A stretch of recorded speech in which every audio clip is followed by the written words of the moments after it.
గుడెక్క మరి ప్రభు మహిమలోనికి పిలువబడ్డారు. కనుక గుడెక్క ప్రభు మహిమలోనికి పిలువబడ్డారు.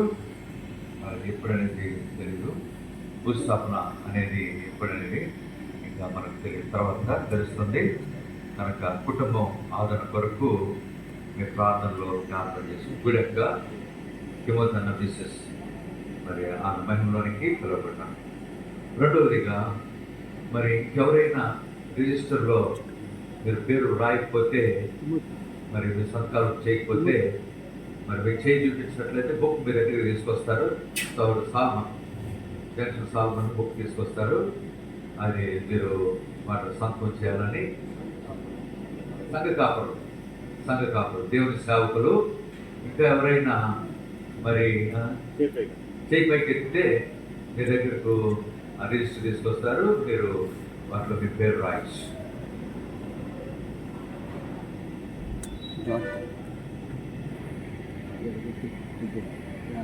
దేవుని వాక్యంలో 1వ రాజులు 18వ అధ్యాయం 1వ రాజులు 18వ అధ్యాయం 36వ వచనం చివరి మాట. 1వ రాజులు 18వ అధ్యాయం 36వ వచనం చివరి మాట.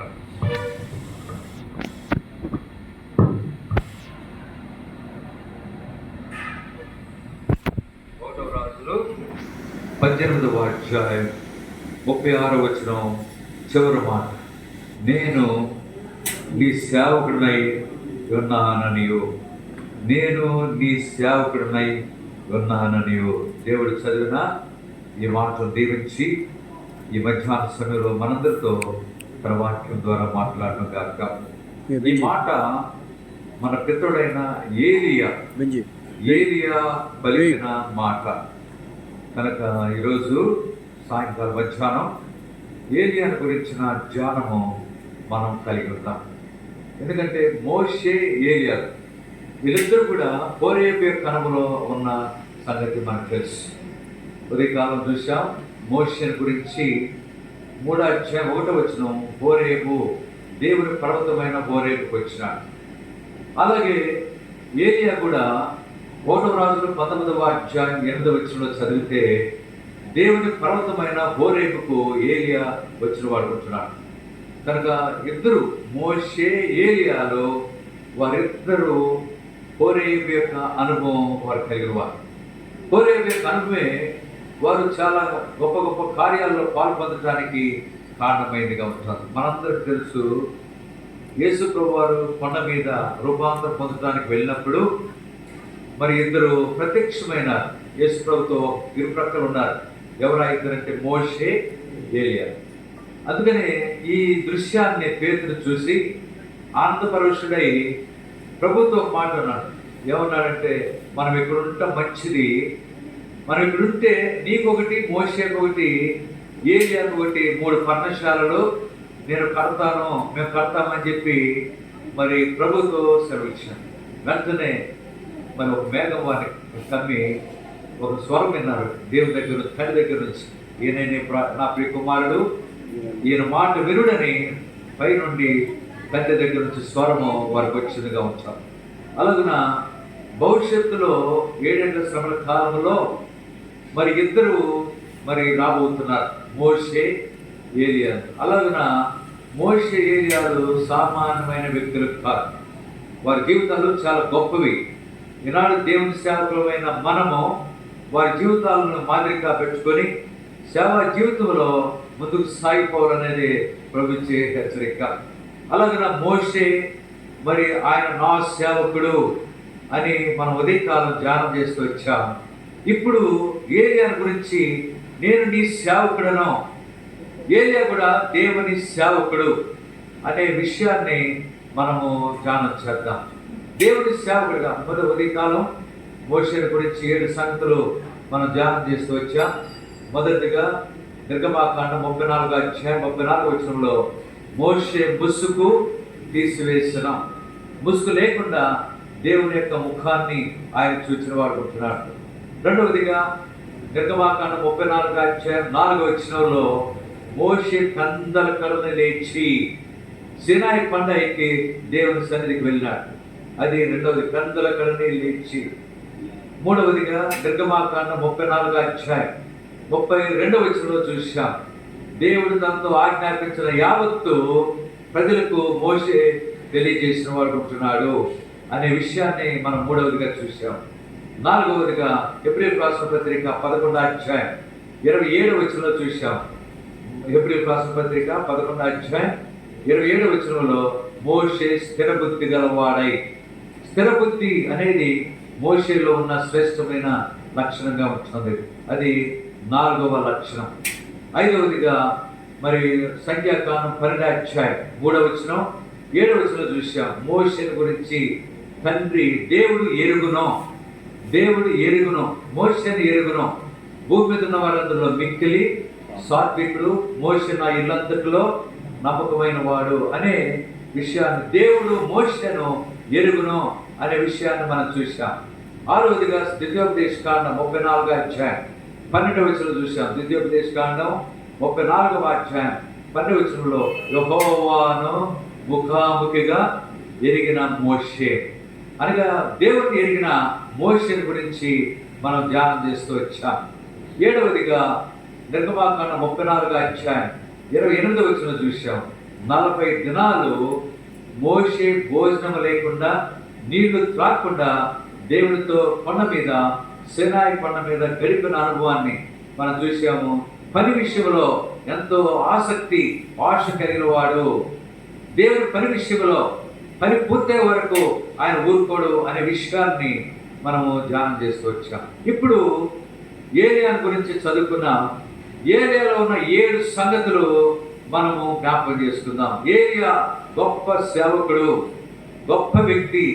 మోషే ఏలియాలో హోరేబు యొక్క అనుభవంలో వారు జీవిస్తూ వచ్చారు.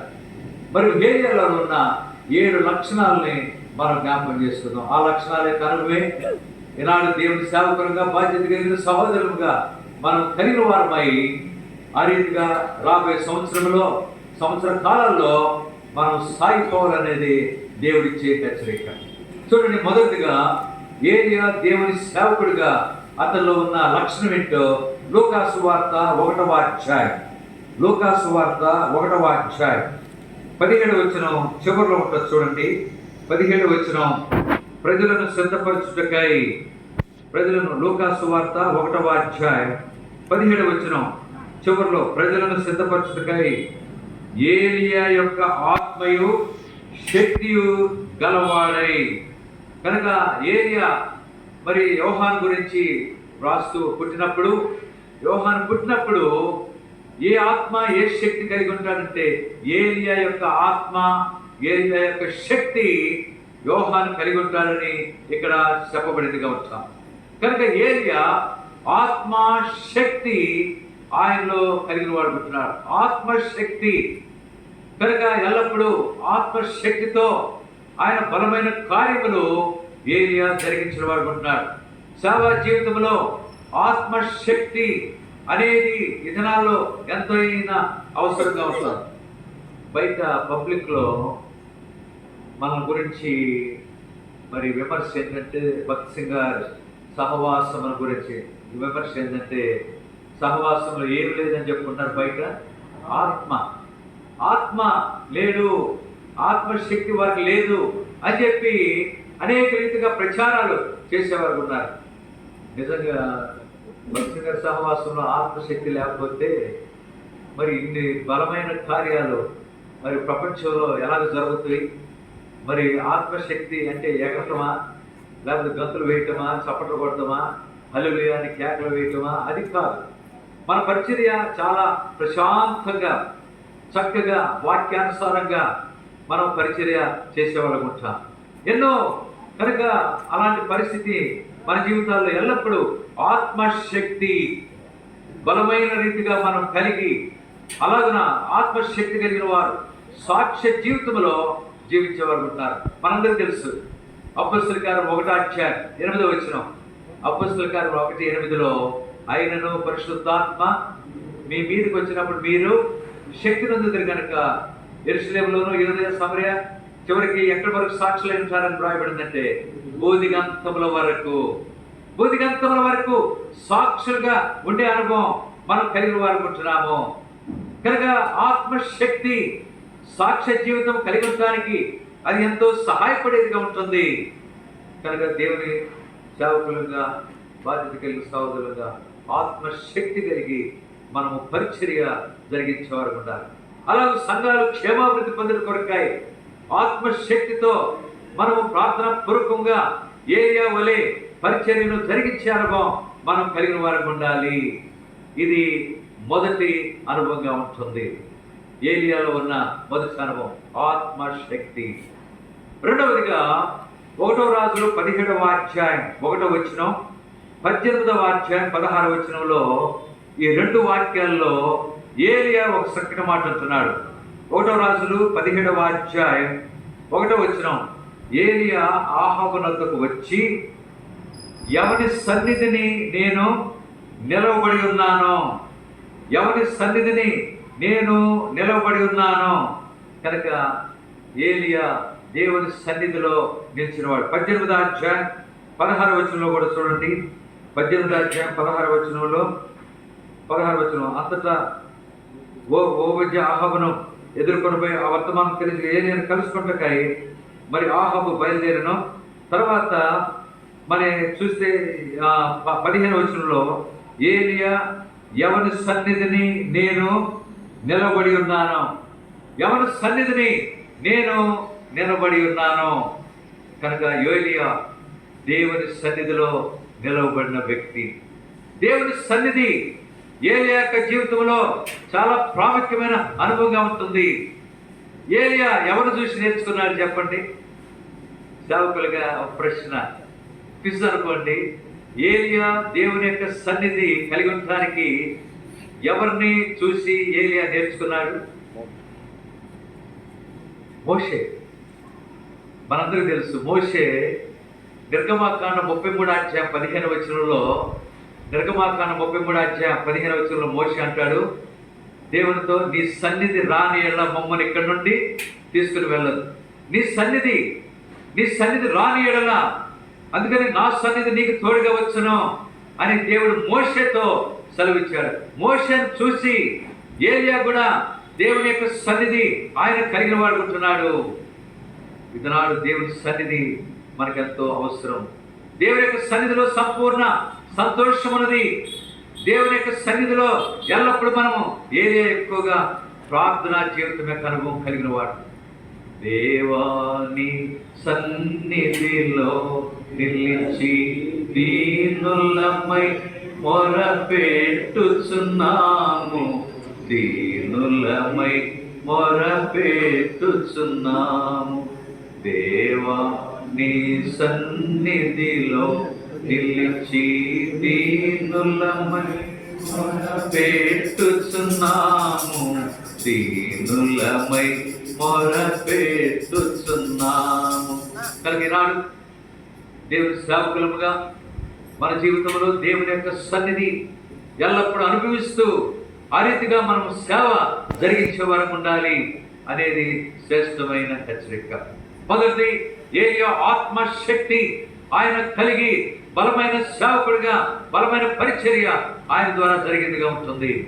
రెండవదిగా, ఏలియా ఎవరి సన్నిధిలో నేను నిలబడి ఉన్నానో, దేవుని యొక్క సన్నిధి తన జీవితంలో ఎల్లప్పుడూ కలిగి ఆ సన్నిధి యొక్క అనుభవమే తను మొరపెట్టడానికి కారణమైనదిగా ఉంటుంది.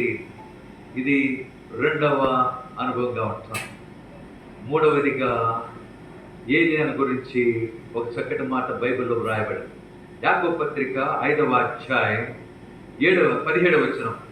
యాకోబు పత్రిక 5వ అధ్యాయం 17వ వచనం. 17వ వచనం, యాకోబు 5:17. ఏలియా మన వంటి స్వభావం గల మనుష్యుడే. ఏలియా మన వంటి స్వభావం గల మనుష్యుడే. మన వంటి స్వభావం గల మనుష్యుడే, కానీ ఆయన గొప్ప దైవజనుడు. ఆయన గొప్ప దైవజనుడు. ఒక సహోదరి, ఒక స్త్రీ అన్నది, నిజముగా నువ్వు దైవజనుడు అని నేను తెలుసుకున్నాను అని అంటుంది. దైవజనుడు ఏలియా దైవజనుడు మనుషుడే, మనమంటే స్వభావం గల మనుషుడే, కానీ దైవజనుడు. ఆయన ఏమి సెలవిస్తే అది దేవుడు జరిగిస్తూ వచ్చాడు. వర్షింపు అక్కడ గ్రంథం రాయబడింది, వర్షింపుకున్నట్లు అతను ఆసక్తితో ప్రార్థన చేయగా 3.5 సంవత్సరముల వరకు భూమి మీద వర్షింపలేదు. అతను మరలా ప్రార్థన చేయగా ఆకాశం వర్షం ఇచ్చిన భూమి తన ఫలమో ఇచ్చాడు. కనుక దైవజనుడు గురించి బైబిల్లో చక్కటి మాట తిమోతికి రాశాడు అపొస్తలుడైన పౌలు. ఏమి రాశాడు? దైవజనుడు సన్నద్ధుడై ప్రతి సత్కార్యమునకు పూర్ణముగా సిద్ధపడి. 2 తిమోతి 3:16-17 కలిసి ఉంటాయి, అక్కడ వ్రాయబడింది. 2 తిమోతి 3:16-17. దైవజనుడు సన్నద్ధుడై, మనమంటే స్వభావం గల మనుషుడే, అతడు దైవజనుడుగా మరి ఎంచబడిన వాడుకుంటున్నాడు. దేవుని జనుడుగా ఎంత గొప్ప అనుభవం ఏలియా కలిగిన వాడుకుంటున్నాడు. అలాగున ఏలియా యొక్క అనుభవం మన జీవితాల్లో ఎల్లప్పుడూ కలిగిన వారు ఉండాలి. అలాగున మొదట ఆత్మశక్తి, రెండవది దేవుని యొక్క సన్నిధి యొక్క అనుభవం ఏలియా కలిగిన వాడుకుంటున్నాడు. మూడవదిగా మనమంటే స్వభావం కలిగిన మనుషుడే, కానీ దైవజనుడుగా ఆయన ఎంచబడిన వాడుకుంటున్నాడు. ఈరోజు మనమందరం కూడా దైవజనులు, దేవుని సేవకులు, దైవజనులుగా అనే ఆ అనుభవం ప్రతి ఒక్కరూ కలిగిన వారు ఉండాలి. దైవజనుడు అనే అనుభవం మనం కలిగిన వారికి ఉండాలి. ఇది 3వ అనుభవంగా ఉంటాం. 4వదిగా 1వ రాజులు 18వ అధ్యాయం. 1వ రాజులు 18వ అధ్యాయం 30వ వచనం. 1వ రాజులు 18వ అధ్యాయం 30వ వచనం. అప్పుడు ఏలియా నా దగ్గరకు రండని జనులందరితో చెప్పగా జనులందరూ అతని దగ్గరకు వచ్చిరి. అతడు ఈ మాట గమనించండి, అతడు క్రింద పడద్రోయబడి ఉన్న యెహోవా బలిపీఠమును బాగు చేసి, యెహోవా క్రింద పడద్రోయబడి ఉన్న బలిపీఠమును ఆయన బాగు చేసిన బలిపీఠమును బాగు చేసి, ఈ దినాల్లో బాగు చేసి బలిపీఠము పడిపోయిన స్థితి ఈ దినాల్లో మనం చూస్తున్నాం. అనేక సంఘాల్లో, ఎక్కడ సార్వత్రిక సంఘములో, హెడ్ క్వార్టర్స్లో బలిపీఠము పడిపోయిన పరిస్థితి కలిగిందిగా ఉంటుంది. ఏం చేయాలి మనం? ఆ బలిపీఠం పడద్రోయబడిన పరిస్థితుల్లో బాగు చేసే బాధ్యత సేవకులైన వారికి మనకు అనుగ్రహించబడిందిగా ఉంటుంది. ఎలాగ బాగు చేయగలం? మనం ఏ రీతిగా బాగు చేయగలం? మన చేతుల్లో ఉందా అంటే చేతులు లేదు. మన సహోదరుడు అన్నాడు, ఏమన్నాడంటే, ఏ సంగతి ఎట్లా ఉంది అని అనుకుంటున్నారు బ్రదర్స్ అందరూ కలిసి మాట్లాడుతున్నప్పుడు. ఒక ఆయన అన్నాడు, ఇప్పుడున్నవాళ్ళు మనకు ఒక గంటలో ఉంటారో లేదో తెలియట్లేదు, ఇంకో గంటలో ఉన్నవాళ్ళు ఇంకో గంటలో ఉంటారో తెలియదు, హెబ్రోన్లో ఒకరు మారిపోతున్నారు అని చెప్పి అన్నారు. ఇప్పుడు ఎవరిని ఇచ్చేయాలా అని చెప్పి చేస్తున్నారు. ఒక ప్రకటన చేశారు, సేవకుల మీటింగ్ జరిగింది అంత. అప్పుడు ఏమనంటే ఒకే క్యాలెండరు అందరికి, సార్వత్రిక సంఘంలో అందరికీ ఒకే మోటో కార్డు అన్నారు. ఇక అప్పుడు అందరూ నవంబర్లోనే అన్ని తీసుకొచ్చాం. ఆ తర్వాత మళ్ళా క్యాలెండర్స్, మోటో కార్డ్స్ వేరే విధంగా ప్రింట్ చేయబడి మళ్ళీ ఫోన్ చేశారు, అవి కూడా తీసుకోండి అని. సరే, ఆల్రెడీ సంఘంలో అందరూ మొత్తానికి అందరూ కొనేసుకున్నారు, తీసేసుకున్నారు. మళ్ళీ ఇప్పుడు అవి తీసుకుంటే అంత బాగోదేమో అన్నట్లుగా, అది అవి కూడా బాగానే ఉన్నాయి చూస్తానికి చక్కగా అన్నట్లు అనిపిస్తాం. కనుక బలిపీఠము పడద్రోయబడిన పరిస్థితి, బాగు చేసే పరిస్థితి. అందుకని మనం ఏం చేయగలం? మనం ఏం చేయలేం. అందుకని బైబిల్ ఒక మాట ఉంది, కీర్తన 11:3 ఏముందంటే, కీర్తన 11:3 పునాదులు పాడైపోగా నీతిమంతులు ఏం చేయగలరు? నీతిమంతులు ఏం చేయగలరు? దేవుని సేవకులు ఏం చేయగలరు? ఒకటే చేయాలి, ప్రార్థన. అలాగున ఏలియా బలిపీఠమును బాగు చేసి ఆ బలిపీఠం దగ్గర ప్రార్థన చేసిన అనుభవం ఆయన కలిగిన వాడు ఉంటున్నాడు. కనుక బలిపీఠము, ప్రభువా బలిపీఠమును బాగు చేసే అనుభవం, ప్రార్థన. బలిపీఠం బాగవటానికి, పునాదులు పాడైపోయినవి అవి బాగవటానికి ప్రార్థన చేసే అనుభవం మాకు అనుగ్రహించావు. మేము ప్రార్థన తప్ప మేమేం చేయలేము దేవా అని చెప్పి ఆ రీతిగా మనము ప్రార్థించవలసిన వారు. ఏలియా ఎక్కువగా ప్రార్థనా పరుడు. ప్రార్థన జీవితం ఏరియా కలిగిన వాడు ఉంటున్నాడు. ఇది 4వది. బలిపీఠమును బాగు చేసి, ప్రార్థన పూర్వకంగా బలిపీఠమును బాగు చేసిన అనుభవం ఏరియా కలిగిన వాడు ఉంటున్నాడు. 5వదిగా 36వ వచనం చూడండి. 1 రాజులు 18వ అధ్యాయం 36వ వచనం. అస్తమయ నైవేద్యము అర్పించు సమయమున ప్రవక్తకు ఏలియా దగ్గరకు వచ్చి ఇలాగ ప్రార్థన చేశాడు. దగ్గరకు వచ్చి, ఇది చాలా మంచి మాట. ఏలియా దగ్గరకు వచ్చి, ఏ దగ్గరకు వచ్చి, అందుకని బైబిల్లో దగ్గరకు వచ్చేది అనేది దేని సూచిస్తుందంటే ఎబ్రీ పత్రిక 4:16. ఎబ్రీలు రాసిన పత్రిక 4వ అధ్యాయం 16వ వచనంలో మనము కనికరింపబడి సమయోచితమైన సహాయం కొరకు కృప పొందినట్లు ఎక్కడికి చేరుదాం? కృపాసనమునొద్దకు చేరుదాము. కృపాసనమునొద్దకు చేరుదాము. ఆ రీతిగా కృపాసనమునొద్దకు చేరి ప్రార్థన చేసే అనుభవం మనం కలిగిన వారికి ఉండాలి. అందుకనే కీర్తన 65:2లో ఒక మాట ఉంది, ప్రార్థన ఆలకించువాడా సర్వ శరీరులు నీ వద్దకు. కనుక ఏలియా బలిపీఠం దగ్గరకు వచ్చి, సింహాసనం కృపాసనం వద్దకు వచ్చి ఆయన ప్రార్థన చేస్తే దేవుడు ప్రార్థన ఆలకించాడు. ప్రార్థన చేయించుండగా జవాబును ఏలియా పొందినవాడు ఉంటున్నాడు. ఇది దగ్గరకు వచ్చి కృపాసనం వద్దకు చేరదాం.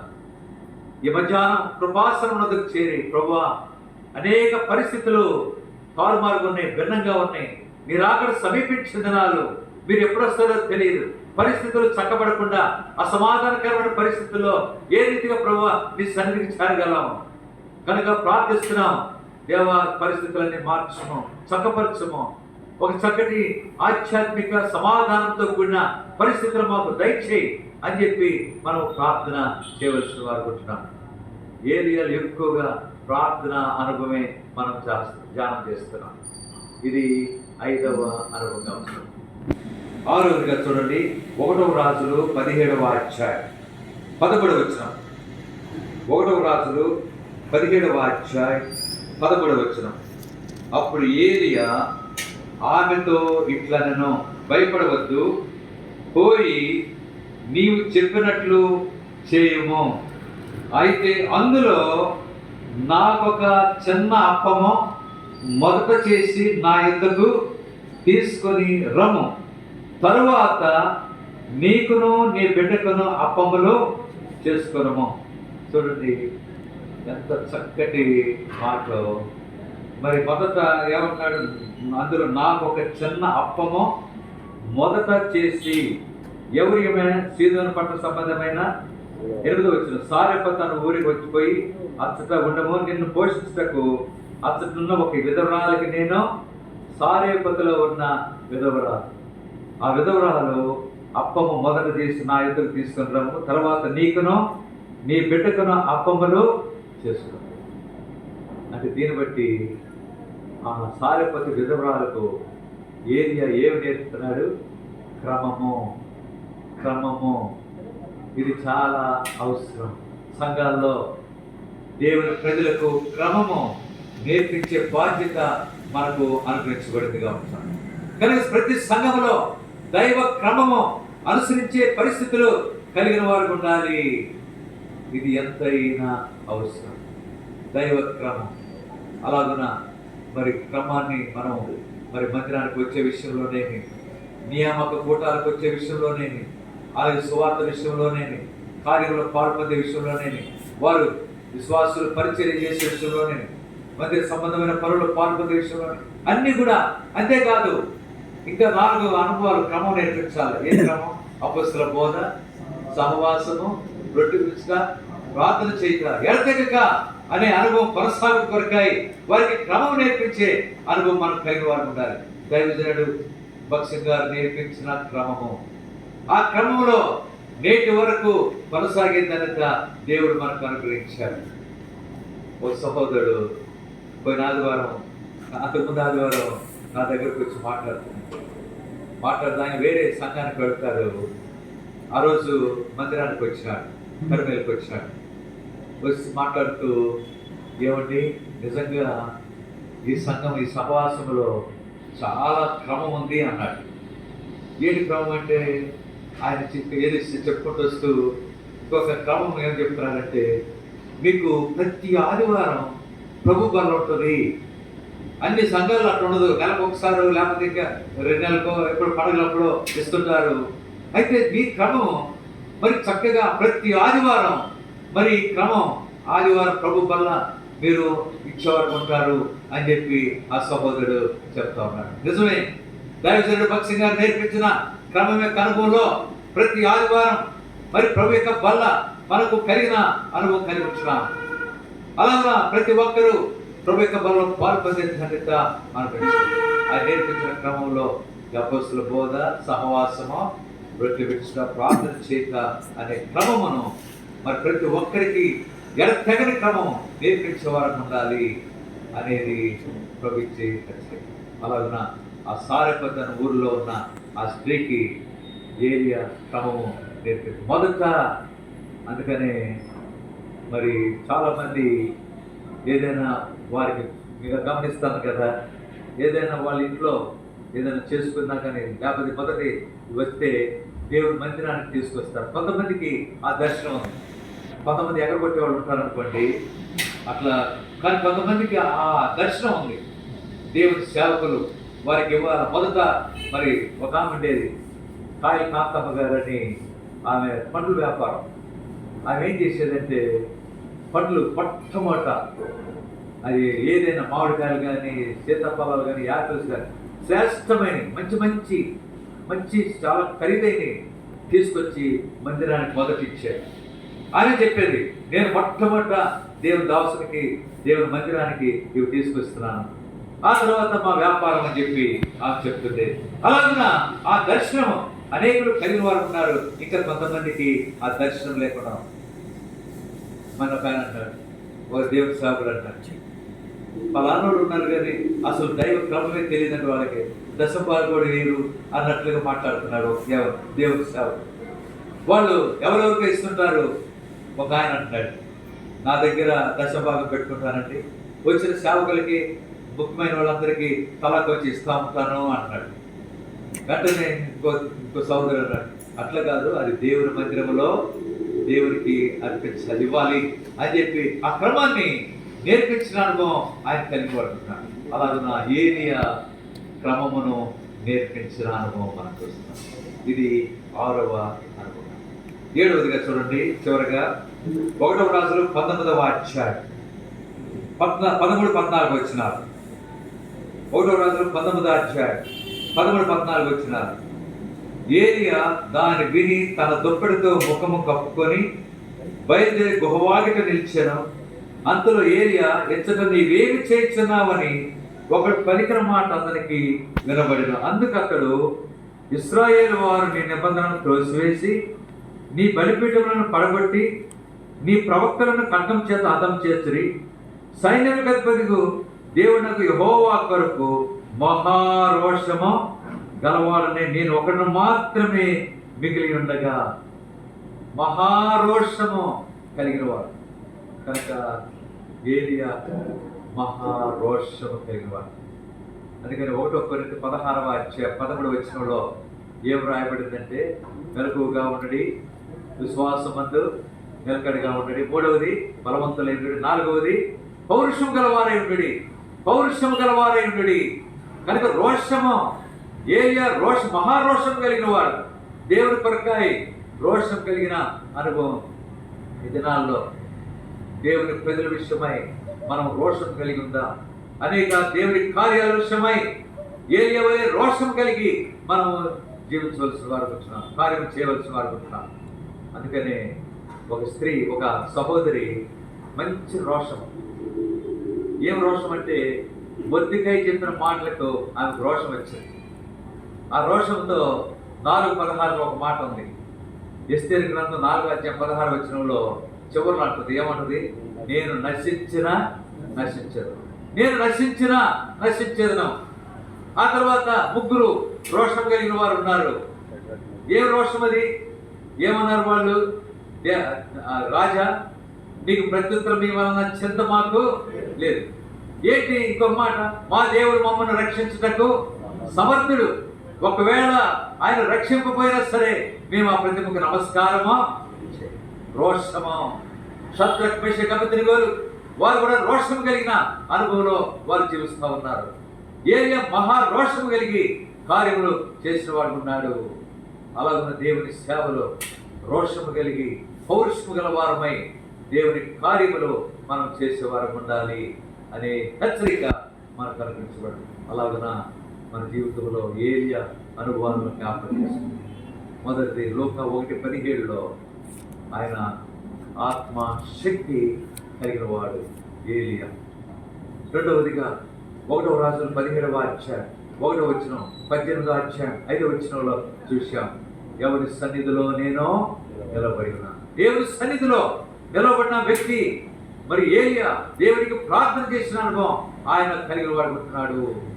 మూడవదిగా యాకోబు పత్రిక 5వ అధ్యాయం 17వ వచనంలో ఏలియా మన వంటి స్వభావం కలిగిన మనుషుడే కానీ దైవజనుడుగా అనేక కార్యములు ఆయన జరిగించిన ప్రార్థన చేసిన వాడు ఉన్నాడు. అది మూడవ అనుభవంగా ఉంచాం. నాలుగవదిగా 1 రాజుల 18వ అధ్యాయం 30వ వచనంలో చూశాం. పడద్రోయబడిన బలిపీఠమును బాగు చేసి, అలాగే బలిపీఠము పడద్రోయబడింది ఈ దినాల్లో అనేక స్థలాల్లో. వాటి విషయమై మనం ప్రార్థన చేశామో ఏలియా వలె మనం కలిగిన వారికి ఉండాలి అనే హెచ్చరిక. ఐదవదిగా 1 రాజుల 18వ అధ్యాయం 36వ వచనంలో సాయంకాలంలో ఏలియా దగ్గరకు వచ్చి కృపాసనం దగ్గరకు వచ్చిన అనుభవం ఆయన కలిగి ఉన్నాడు. అక్కడ ప్రార్థన చేస్తే దేవుడు అతని ప్రార్థన ఆలకించిన వాడు ఉంటున్నాడు. ఆరవదిగా మనం చూసాం 1 రాజుల 17వ అధ్యాయం 11వ వచనంలో చూసాం. దైవ క్రమాన్ని సారపతి విధవరాలకు ఆయన నేర్పించేవాడు. ఆ రీతిగా చేసింది ఆయన చెప్పినట్లే మరి కొన్ని దినాలు వారు చక్కగా వారి కుటుంబ జీవితం గడుస్తూ వచ్చింది. అలాగే దైవ క్రమం మనం కూడా నేర్పించే అనుభవం కలిగిన వారు ఉండాలి.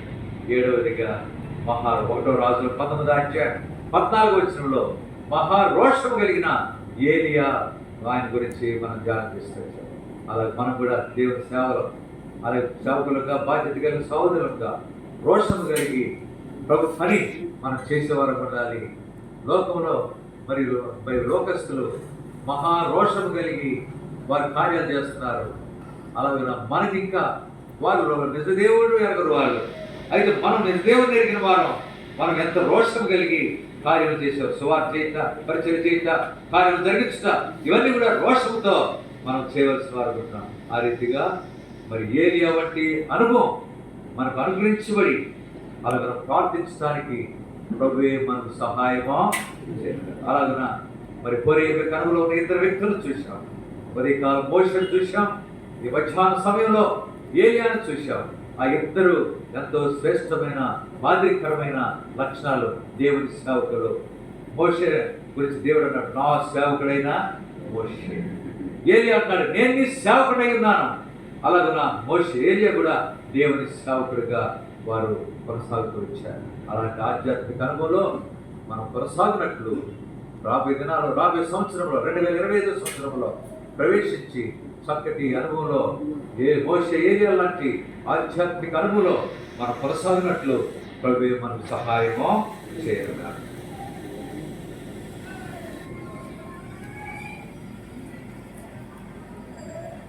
అందరం స్తోత్రం. ఈ దినము ప్రభు అక్కరగా బహు అవసరంగా మనకి ఇచ్చినటువంటి శ్రేష్టమైన దైవ సేవకులు మరియు బాధ్యతలు